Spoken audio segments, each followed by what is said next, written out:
feel like it's drowning from the inside out. Mel's Diner sat on the corner of Franklin and 8th, its neon sign flickering against the downpour, the only thing still awake in this part of town at 2:47 a.m. Inside, the world was smaller, warmer. A construction worker in booth 2, still in his dusty Carhartt jacket, nursing black coffee that had gone cold an hour ago. An elderly woman with silver hair reading a romance novel, her reading glasses perched on the end of her nose.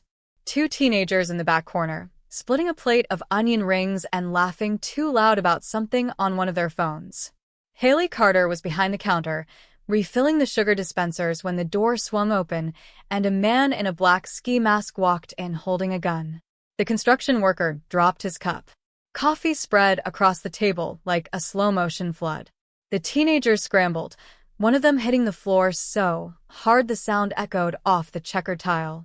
The elderly woman's book tumbled from her hands, pages fluttering as it hit the booth. Hailey didn't move. She stood behind the counter with her hands resting flat on the Formica surface and looked at the gunman the way you look at a problem you've already decided how to solve. No scream. No flinch. No sharp intake of breath that gives fear sound. Just a slow, measured exhale and a gaze so steady it seemed to pull all the air from the room. "Bad night for this," she said. Her voice was quiet, but it carried. And worse timing. In the corner booth, barely visible in the shadows where the overhead lights didn't quite reach, a man in a charcoal suit lowered his newspaper without making a sound. His hands didn't tremble. His posture didn't shift. But something behind his eyes cracked open, like recognition arriving through a door he thought he'd locked years ago. Siwoo Park hadn't moved. Not because of the gun. Because he knew that voice. The robber's hand was shaking. Hailey noticed that before she noticed the gun itself. Not the weapon, the tremor. The way his fingers kept adjusting their grip, like he was holding something too heavy for him. The way the barrel drifted left, then overcorrected right, then settled somewhere near her chest, never quite committing to a target. He was young. She could tell by the way he stood, weight shifted too far forward like he might bolt at any second. His sneakers were too clean for someone desperate enough to rob a diner at 3 in the morning. The kind of clean that said he'd been pacing outside in the rain for 20 minutes, trying to talk himself through the door. Hailey didn't raise her hands. She didn't drop to the floor like the construction worker, who was now pressed flat against a vinyl booth, or the elderly woman, who had her hands clasped in front of her face like she was praying. The other waitress on shift, Shanice, had disappeared through the kitchen door so fast she'd left the coffee pot still dripping onto the burner. Hailey just stood there, watching. "Empty the register," the gunman said. His voice cracked on the last word, adolescent and uncertain. He pointed the gun at her face, and she looked at it the way she'd look at a bill she couldn't pay yet. Something real, something pressing, but not something that changed the architecture of her life. "You picked wrong," she said. "Wrong place. Wrong night. Wrong woman." The gunman blinked behind the mask. He hadn't expected this. He'd expected begging or screaming or silence, the holy trinity of fear. Hailey offered none of them. She offered eye contact and a voice that sounded like it had been through worse and come out speaking in complete sentences. "I said open it." He stepped closer. The gun was 18 inches from her face now. Siwoo's hand tightened on the edge of the table. This wasn't part of the plan. The robbery was choreography. It was supposed to be clean. A rival crew had been using this diner as a drop point for the past 6 weeks, small-time dealers moving product through what they thought was neutral territory. Siwoo had spent 3 weeks mapping their schedule, their routes, their personnel. The plan was simple: stage a robbery, flush them out when they intervened to protect their stash, and take them down when they revealed themselves. The gunman was one of his own. The panic was theater. The entire thing was a trap designed to snap shut on people who weren't even here yet. Except Hailey was. Siwoo had accounted for the staff. He'd accounted for late-night stragglers. He'd accounted for every variable except the one standing behind the counter with her hands flat on the surface, speaking to his man like she was explaining why a coupon had expired. He watched her. Really watched her. The way she held her shoulders. The slight tilt of her head. The cadence of her voice, low and measured, every word landing with the weight of someone who'd learned long ago that panic only makes things worse. And then it hit him. Not gently, not like a memory surfacing, like a freight train crashing through a wall he didn't know was there. Her voice. 3 years ago. A park bench. Rain just like tonight. He'd been 23, bleeding from a fight that had gone sideways, sitting alone on a bench in Washington Square Park trying to figure out if he had enough left in him to keep going. And a woman, a stranger, had sat down next to him without asking, without staring at the blood on his shirt, and said, "You look like you could use someone to sit with you for a minute." She hadn't asked questions, hadn't offered advice. She just sat there, present and calm, until he could breathe again. And when she left, she'd handed him a napkin from her bag and said, "Bad night's end." They always do. He'd never seen her face clearly. It had been dark, and he'd been too far inside his own head. But her voice had stayed with him, an anchor he didn't know he'd needed. That voice. This voice. Siwoo's chest tightened. "Open the register, or I swear." The door slammed open. Not the front door. The kitchen door. 2 men in dark jackets stormed through, guns drawn, moving with the kind of precision that said they'd done this before. The rival crew. Early. Unplanned. The gunman spun toward them, and everything detonated. Shouting. Movement. The construction worker, throwing himself under the table. The elderly woman screaming. One of the teenagers crying. A gunshot cracked through the diner, and Hailey was shoved backward by someone rushing past her, her shoulder slamming into the steel edge of the prep counter. Pain flared white-hot down her arm. She hit the floor, and the world tilted into chaos. Siwoo was already moving, but he was 3 seconds too late. His men flooded in from the side entrance, the trap collapsing into a firefight that was supposed to happen outside. Not here. Not with her on the floor trying to breathe through the shock. Another gunshot. Glass shattered. Someone was yelling her name, but she couldn't tell who. Siwoo reached the counter, his hand outstretched, and for one brief, brutal second, their eyes met. Recognition arrived in full. Too late. 3 years too late. And all he could think was, she was never supposed to be here. The news called it a robbery gone wrong. The police called it an ongoing investigation. Mel's diner called Hailey 3 days later and told her not to come back. "It's not personal," the manager said over the phone, his voice tight with the kind of exhaustion that comes from talking to insurance adjusters and cops for 72 hours straight. "We're closed indefinitely. When we reopen, we're making staffing changes." Hailey sat on the edge of her bed in her small apartment in Bed-Stuy, phone pressed to her ear, and didn't say anything for a long moment. "Staffing changes," she repeated. "You didn't follow protocol. You engaged with the suspect. The insurance company says. I was doing my job. You should have hit the floor. He had a gun on me before I could move." "Hailey," the manager sighed. "I'm sorry. I really am. But this is out of my hands." The line went dead. Hailey set the phone down carefully, like it might shatter if she moved too fast. Her right shoulder still ached from where she'd hit the counter. The bruise had spread into deep purples and sickly greens, a map of impact she could trace with her fingertips. She'd given them 6 years. 6 years of double shifts and covering for people who called out and smiling at customers who didn't tip. 6 years of building enough seniority that she got the better sections and first pick on holidays off. Gone. Because she didn't scream. Her phone buzzed. Unknown number. She almost didn't answer. But something, instinct maybe, made her pick up. "Hailey Carter?" The voice was male, professional, with a faint accent she couldn't place. "Who's asking?" "My name is Jean. I work for someone who would like to meet with you." "I'm not interested in." He wants to apologize. And to offer compensation for what happened at the diner. Hailey's stomach dropped. "Who is he?" A pause. "Someone who should have protected you and didn't." The line went dead before she could respond. She sat there, staring at her phone, the bruise on her shoulder pulsing in time with her heartbeat. 2 days later, a package arrived. No return address. Inside was an envelope containing $15,000 in cashier's checks and a handwritten note on expensive cardstock. This doesn't fix anything, but it's a start. S. Hailey stared at the checks, her hands shaking for the first time since the robbery.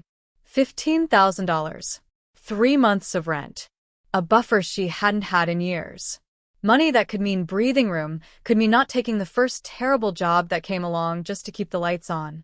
Money that came from someone who knew exactly what had happened to her, and why. She thought about the man in the corner booth. The one who'd been sitting so still during the chaos. The one whose face she'd seen for only a split second before everything exploded, but whose expression had burned into her memory. He'd known. Before the guns came out, before the trap sprang, he'd known something was coming. And he'd let her stand there anyway. Hailey tore the checks in half. Then in half again. She put the pieces back in the envelope, wrote, "Return to sender" on the front, and left it on the building's outgoing mail table. She was halfway down the block when a black town car pulled up alongside her. The window rolled down. Siwoo Park looked at her from the back seat, his expression unreadable. "Get in," he said. "No. Please. I'm not interested in your apology or your money. I'm not offering either." He opened the door from the inside. "I'm offering an explanation. I don't need one. You used me. I survived. We're done." "You helped me once," Siwoo said quietly.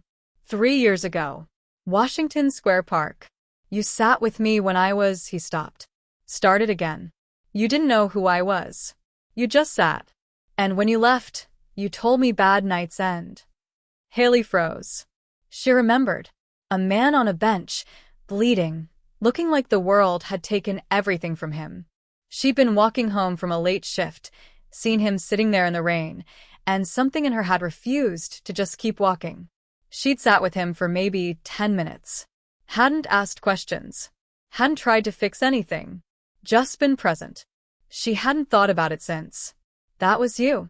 Siwoo nodded. "And this is how you repay it." Her voice was ice. "By using me as bait? I didn't know you worked there. I didn't know until I heard your voice, and by then it was too late." Hailey stepped back from the car. "You set up a trap in a place where innocent people work. Where I worked. You gambled with my life to catch someone else."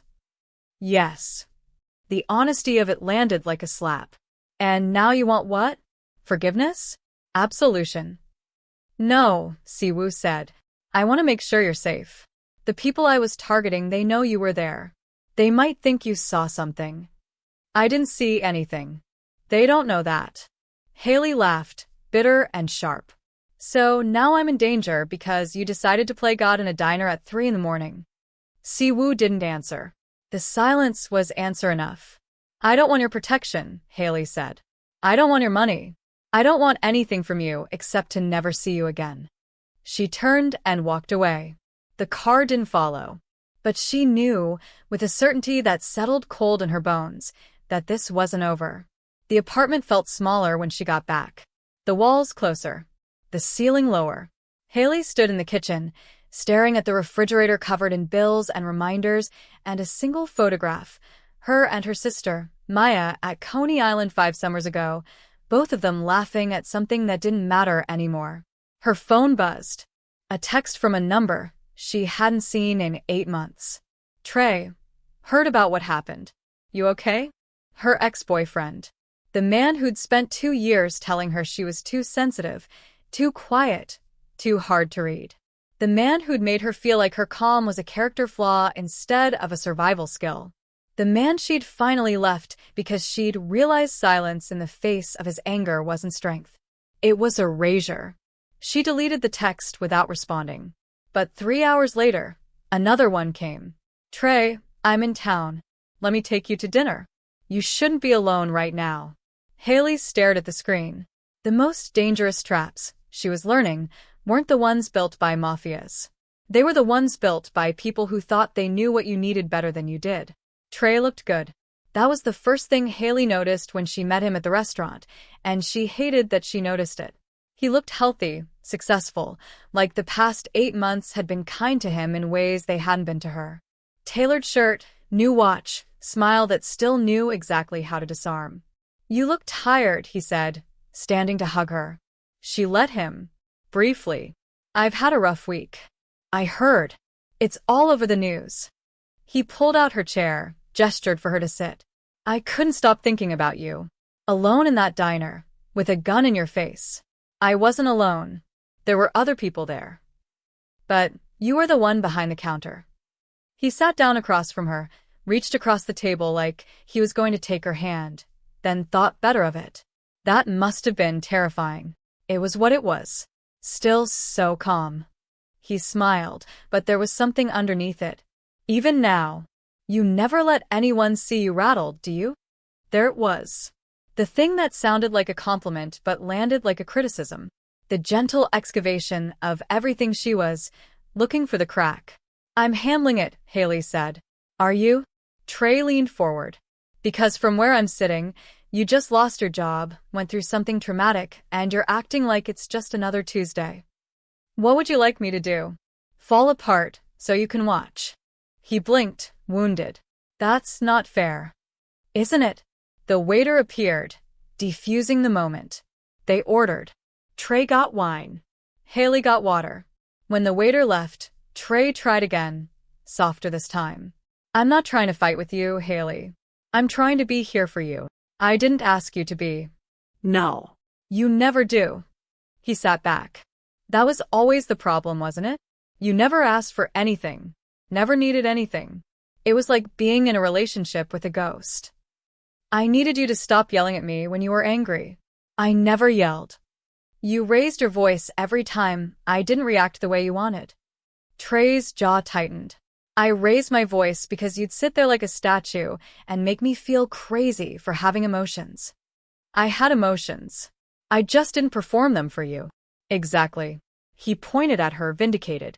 That. Right there. Perform. Like being upset is theater instead of being human. Hailey felt the old familiar weight settling over her chest. The sense that she was in the wrong for not being different. For not crying when he wanted her to cry, for not shouting when he wanted to fight, for not breaking when he pushed. Why did you want to see me, Trey? He softened again, reached across the table for real this time, caught her hand before she could pull away. Because I still care about you. Because I heard you got hurt and I could not check on you. His thumb brushed over her knuckles. Because maybe I'm hoping we could try again. There it was. We're not getting back together. Why not? We were good together. You made me feel like I was the problem for not reacting the way you wanted. And you made me feel like I was too much for you. He squeezed her hand. But we've both had time to think.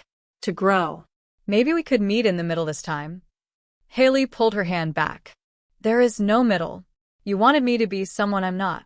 That hasn't changed. People change. I don't want to. The food arrived. They ate in silence that felt like a held breath. Halfway through, Trey tried a different angle. How are you paying rent? Excuse me? You lost your job. You've got bills. I know you don't have family helping. So, how are you managing? That's not your business. I'm offering to help, Hailey. I don't want your help. Why are you so determined to do everything alone? Because I'm not alone. I'm just not with you. His expression shifted. Hurt folded into something sharper. You've always been like this. Cold. I'm not cold. I'm just done. With me? Or with everyone? Hailey set down her fork. I need to leave. We haven't finished eating. I'm finished. She stood. Trey caught her wrist, not hard, but firm enough to stop her. Don't do this. Don't run just because the conversation got uncomfortable. Let go. Hailey, let go of me. He did, hands up in mock surrender. Fine. Run. That's what you do, right? When things get real, you just shut down and walk away. Hailey looked at him. Really looked at him. At the man who'd spent 2 years telling her that her survival mechanism was a personality defect. That her calm was coldness. That her boundaries were cruelty. You're right, she said quietly. I do walk away. From people who hurt me, and then tell me I'm the problem for feeling it. She left. Outside, the night air hit her like cold water, clarifying and sharp. She walked 3 blocks before she stopped shaking. Her phone buzzed. Trey, you'll regret this. Then, 30 seconds later. Trey, I didn't mean that. I'm sorry. Please call me. She blocked the number. A car pulled up to the curb. Black. Expensive. Familiar. The back window rolled down. Siwoo looked at her, his expression carefully neutral. Are you alright? Were you following me? Watching out for you. I told you I don't want your protection. And I'm giving it anyway. He opened the door. Get in. I'll take you home. No. Hailey. He said her name like it cost him something. The man you were with. He grabbed you. I saw it. That's not your concern. It is when you're walking alone at night in a neighborhood you don't know because you left a restaurant upset. She hated that he was right. Hated that she was 3 miles from home in an area she'd never been, with no cash for a cab and a phone at 12% battery. One ride, she said. Then you leave me alone. Deal. She got in the car. They rode in silence for 10 minutes before Siwoo spoke. I meant what I said. I'm sorry. Sorry doesn't fix anything. I know. Then why say it? Because you deserve to hear it, even if it doesn't change what I did. Hailey looked out the window. You set a trap in a place where people were just trying to work, just trying to live. You didn't see us as people. We were collateral. Yes. And now I'm supposed to what? Forgive you, because you feel bad. No. I don't expect forgiveness.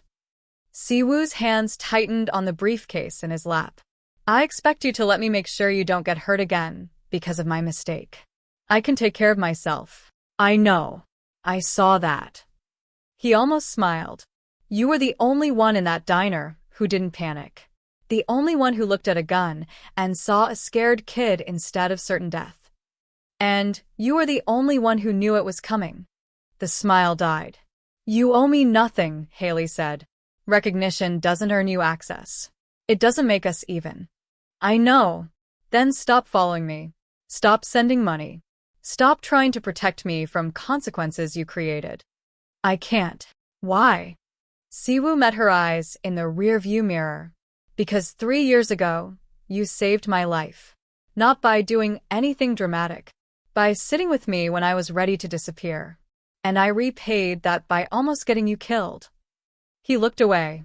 I can't undo it. But I can make sure it doesn't happen again. Hailey was quiet for a long moment. That man, she said finally. The one I was with. He's my ex-Trey. He's not dangerous like your world is dangerous. But he knows how to make me feel small. And he's good at making it look like care. Do you want me to? No. She cut him off. I don't want you to do anything. I'm telling you so you understand. I don't need protection. I need to be left alone to handle my own life. Siwoo nodded slowly. The car pulled up to her building. Hailey reached for the door, then stopped. That night, in the park, I didn't save your life. I just sat with you. It's the same thing, Siwoo said quietly. She got out.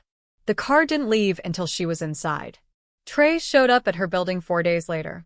Hailey saw him through the window, pacing on the sidewalk below, checking his phone, looking up at her floor like he could will her to appear. She didn't go down. She watched him from behind the curtain until he finally left. He came back the next day. And the day after that. On the 3rd day, he didn't leave. He sat on the stoop, waiting. Hailey knew she couldn't avoid him forever. Knew that ignoring him would only make him feel justified in his persistence. So she went down. We need to talk, Trey said before she'd even cleared the door. No. We don't. You can't just block me and expect me to disappear. That's exactly what blocking means. Hailey, he stood, moved toward her. I know I messed up at dinner. I was pushy. I'm sorry. But you can't keep shutting me out. I'm not shutting you out. We're not together. There's nothing to shut. We were together for 2 years. And I left 8 months ago. Because I made mistakes. He reached for her hand. She stepped back. Everyone makes mistakes, Hailey. But you don't forgive. You don't give second chances.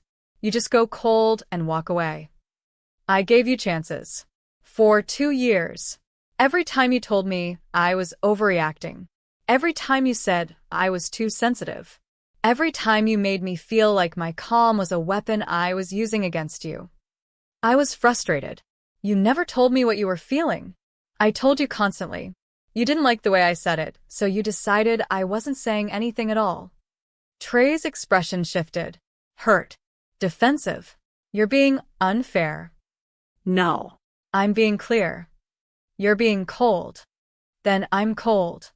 Hailey crossed her arms. If that's what you need to call it to make sense of why I won't come back, fine. I'm cold.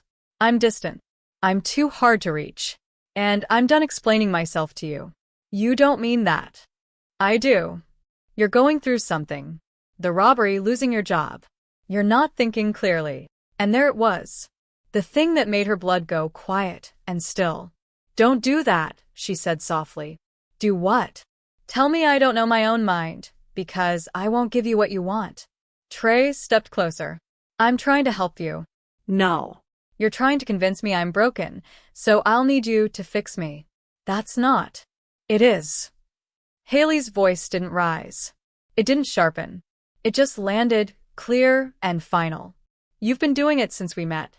Every time I didn't react the way you expected, you told me something was wrong with me, that I needed to be more open, more emotional, more like whatever version of me existed in your head. I wanted you to let me in.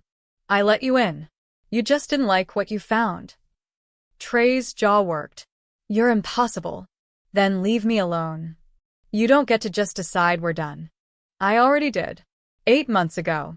You're the one who won't accept it. He moved fast. Not violent but sudden. Grabbed her arm. Not hard, but firm. You don't get to talk to me like I'm nothing. Like what we had meant nothing. Let go. Not until you. Let go of her. The voice came from behind Trey, low and calm and absolutely without room for negotiation. Siwoo stood 3 feet away, hands in his pockets, expression neutral. But there was something in the stillness of him that read like a threat that didn't need to be spoken. Trey let go immediately, stepped back. Who the hell are you? Someone passing by. This is a private conversation. Not when you put your hands on her. Trey's face flushed. I wasn't hurting her. We're talking. You're leaving. Siwoo didn't move. Didn't raise his voice. Just stated fact. Trey looked at Hailey. You know this guy? Hailey didn't answer. Unbelievable. Trey laughed, sharp and bitter. You leave me for being too intense, and then you're with someone who... He gestured at Siwoo. What, exactly? Your new boyfriend? Your protector? I'm not with anyone, Hailey said quietly. Then tell him to leave. No. Something in Trey's expression cracked. You're making a mistake, Hailey. You think you can do everything alone, but you can't. You're going to end up isolated and bitter, and I'd rather be alone than be with you. The words landed clean. Trey stared at her, and for a moment, she thought he might say something else. Something worse. But whatever he saw in her face stopped him. He turned and walked away. Hailey stood there, breathing carefully, until he rounded the corner and disappeared. You didn't need to do that, she said to Siwoo without looking at him. I know. I had it handled. I know that too. Then why? Because I was here. And he put his hands on you. Siwoo's voice was quiet. I don't care if you don't want my protection. I wasn't going to stand there and watch that. Hailey finally looked at him. You've been following me. Watching. There's a difference. Not to me. Siwoo nodded slowly. I'll stop. Will you? If you ask me to. Really ask. Not because you think you should, but because you want me to. Hailey was quiet for a long time. I don't know what I want, she said finally. I just know I'm tired of people deciding for me. What I need. What I can handle. Who I should be. Then don't decide now. Siwoo stepped back, creating distance. Take your time. If you want me gone, I'm gone. If you want to talk, I'll listen. If you want nothing, that's your right. Why are you doing this? Because you sat with me when I was nothing. And because I failed you when you needed someone to see you weren't collateral. He met her eyes. I can't fix what I did. but I can make sure you get to choose what happens next. Hailey studied him. This man who'd set a trap that nearly killed her, who'd recognized her too late, who was offering her something that looked like care but might just be guilt dressed up in expensive tailoring. I need to think, she said. Take all the time you need. He turned to leave. Siwoo. He stopped. That night. In the park. I remember what you said before I left. What did I say? You said you didn't know if you could keep going. And I told you bad nights end. She paused. You asked if I believed that. What did you tell me? I said I had to. Because the alternative was staying in the bad night forever. Siwoo nodded slowly. I remember. Do you believe it now? He thought about that. I'm starting to. Hailey almost smiled. Good. She went inside. Siwoo stood on the sidewalk for a moment longer, then walked to his car. This time, he drove away. 3 weeks later, Hailey got a job at a bookstore in Park Slope. It was quieter than the diner. Fewer people. More time to think. She was shelving books in the poetry section when her phone buzzed. A text from an unknown number. Unknown. There's a bench in Prospect Park. Near the lake. I'll be there at 3 p.m. today if you want to talk. If you don't show, I'll understand. S. Hailey looked at the message for a long time. At 2:55, she was standing outside the bookstore, deciding. At 3:07, she was walking through the park gates. She found him on a bench overlooking the water, hands in his pockets, staring at the lake like it held answers. She sat down next to him. Didn't say anything. Just sat. They stayed that way for 10 minutes. I'm not here to forgive you, Hailey said finally. I know. And I'm not here because I need you. I know that too. Then why am I here? Siwoo looked at her. Because bad nights end.